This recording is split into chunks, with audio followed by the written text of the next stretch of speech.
How much do you expect the Fed statement to change, if at all, from this meeting to the previous meeting? I think it'll change very little. I think the Fed will recognize more uncertainty.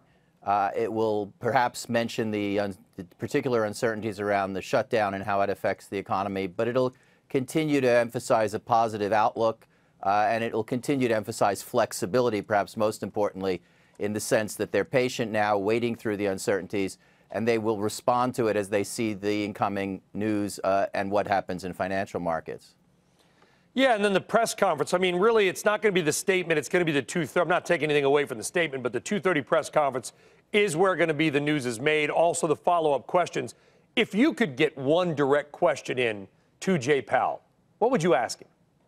Well, I don't think he would answer it directly, but the question I would ask him is, where does the Fed see the balance sheet coming to a rest? I think that's a pretty important issue. It's something they're debating right now. It's something we'll probably hear more about down the road, but I don't think it's likely they'll have made a decision at this point and give us anything today on that. What would you like them to say? What would be the best outcome for the markets? Well, I think they are going to say mostly what the markets expect, which is that the Fed is on hold. It's not thinking about doing anything on policy in the near term as it looks through the news. I think the thing the market would like the Fed to say, which I personally wouldn't expect them to say and don't think they should say, is that they're going to stop the balance sheet unwind, because I don't think it's had as big an impact on financial conditions as many people seem to think.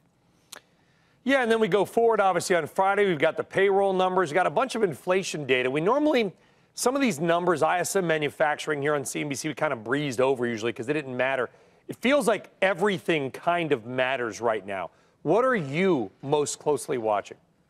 Well, we do think the U.S. is feeling the weakness abroad, and it is hitting our manufacturing sector, and we would look for business surveys to continue to show that.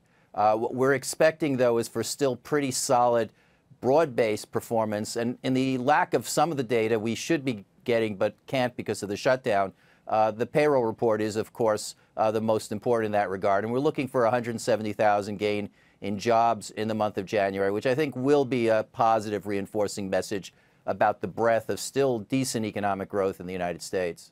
You a golfer, Bruce? No, I'm not. But you know what a mulligan is?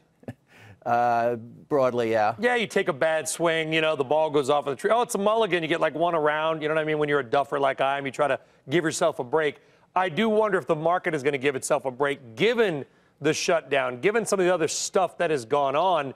With all the data that is crossing, is there any kind of a market mulligan that we can say, bad data, but let's focus on the next one because of the shutdown?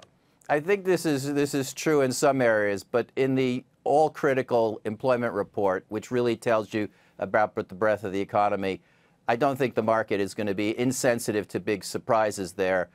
There is uncertainty around how the shutdown may affect it, but to me the key here is that the broader message from the employment report is solid growth. And if we got a big surprise, either in the form of strength or weakness around that, I think the market will be quite sensitive to that. I know there's been a lot of data out there that has gotten some, where all the sort of the fear mongers have kind of come up, you know, like groundhoggers or prairie dogs, they're popping their heads up. But the one thing I like to look at is credit demand and credit flow. And as you have pointed out as well, banks continue to lend money. Businesses and people do not borrow money unless they are somehow optimistic about the future in most cases.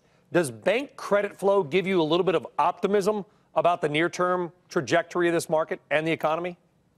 Definitely. I think we should not ignore the softening that we're seeing. It's more severe outside the U.S., but it's also happening here. But we should not also ignore the resiliency that comes from a Fed that has not really pushed policy to tight levels. And as you're noting, the continued willingness on part of banks off of what has been a very strong period in U.S. corporate performance to lend. That's, I think, one of the reasons why this slowdown, while it's continuing, won't take us down to the feared point of recession.